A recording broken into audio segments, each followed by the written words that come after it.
Hola, ¿qué tal? Vamos a iniciar con nuestro primer tema, que es ángulo. Antes de iniciar cualquier operación, pues vamos a conocer la definición de ángulo. Dice que un ángulo en el plano se define como la abertura formada por dos semirrectas que tienen en común su origen. Estas se llaman lados del ángulo y el punto en común se denomina vértice. Si recuerdan ustedes en los elementos básicos de la geometría, que eran tres, yo les comenté cualquier concepto o definición de la geometría debe de mencionar los tres elementos básicos, que es punto, línea y plano. Aquí menciona la palabra plano, la palabra línea, aquí la menciona porque es una semirrecta, una línea recta, y punto. Entonces esta definición sí cumple con los tres que mencionen los tres elementos básicos de la geometría. No todo el tiempo los va a mencionar, pueden mencionar dos o uno, pero pues sí tienen que verificar ustedes que al momento de que se encuentren esas palabras tienen la definición correcta. Entonces aquí tenemos la figura de ángulo. Dice que son dos lados que están unidos en un punto en común llamado vértice. Este lado de acá abajo se le conoce como el lado inicial y el lado final es el que va a empezar a girar en sentido contrario a las manecillas del reloj o como en el transportador. Lado inicial, lado final, y esta flechita que está aquí como curva es la abertura del ángulo. Pero ¿cómo se miden estos ángulos? Tenemos tres sistemas de medición: el sexagesimal, que se mide en grados, minutos y segundos; el decimal, que solamente se mide en grados; y el circular, que se mide en radianes o radios. Vamos a iniciar con el sistema sexagesimal. Dice que el sistema sexagesimal consiste en dividir a la circunferencia en 360 partes iguales. Una de esas partes corresponde a un grado y se representa aquí con este símbolo que tenemos aquí. Miren. Esta ruedita aquí es el símbolo de grado. A su vez, cada grado se divide en 60 partes iguales, llamadas minutos, y este es el símbolo para los minutos.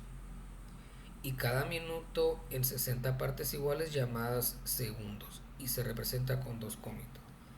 Quiere decir que un ángulo que mida 23 grados 15 minutos 12 segundos se va a representar de esta forma. ¿Okay?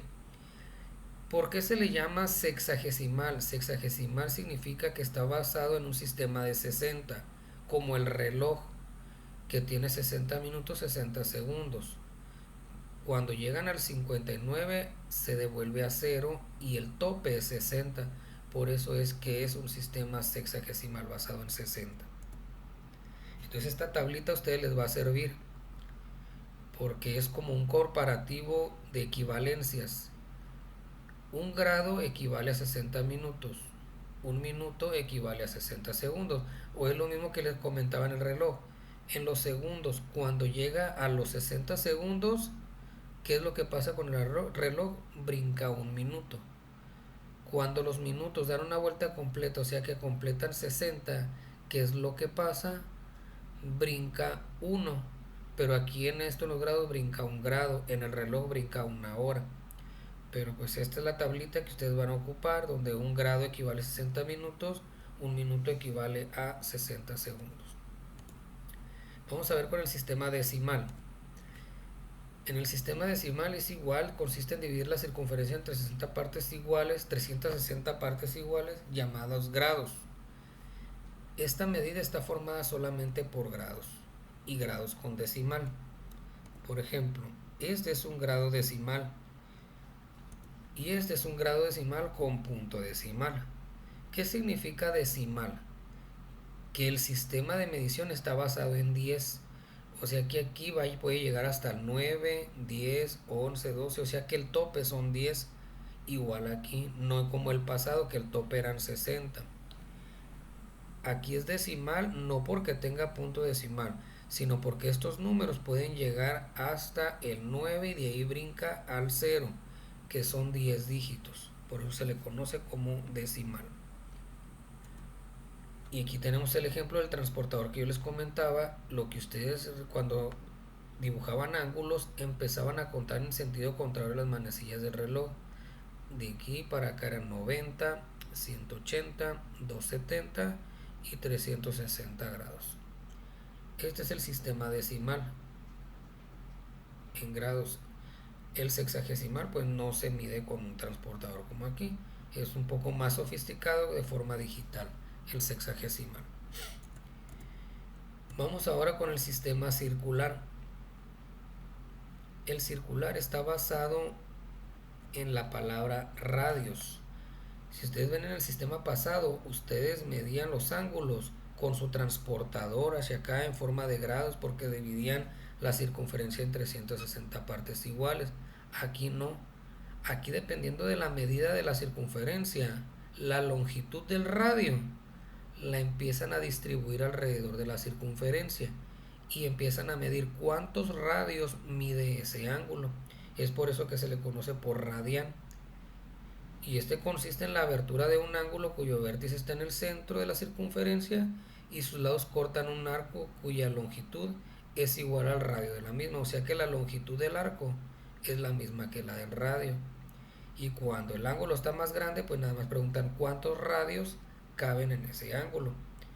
Y normalmente caben 3 radios a la mitad de la circunferencia. 3 y le falta un poquito, que es lo que conocemos nosotros como el pi radián. El pi radián que vale 3.1416. Vamos a ver cómo es un ejemplo de las medidas en radianes. En decimal, 3.15 radianes, o en fracción, 3/4 de pi radián. Vean cómo están formadas. Cuando está en decimal solamente dice radianes, cuando está en fracción dice pi radián. Y recuerden, el pi radián equivale a 3.1416 radios, pero en grados, ahorita vamos a ver la equivalencia. También ustedes van a tener una equivalencia en grados para sus operaciones. Un pi radián equivale a 180 grados. Eso es su comparativo en grados. La mitad de la circunferencia equivale a pi radián, pero ¿cuánto equivale en radios? Vale 3.1416. Cuando ustedes les digan ¿cuánto vale el pi radián? En radios vale 3.1416, en grados vale 180. Estos son solamente ejemplos de cómo estarían formadas o presentadas las medidas de los ángulos en radianes. Y aquí terminamos lo que es la parte teórica de lo que es el ángulo y cómo se miden los ángulos.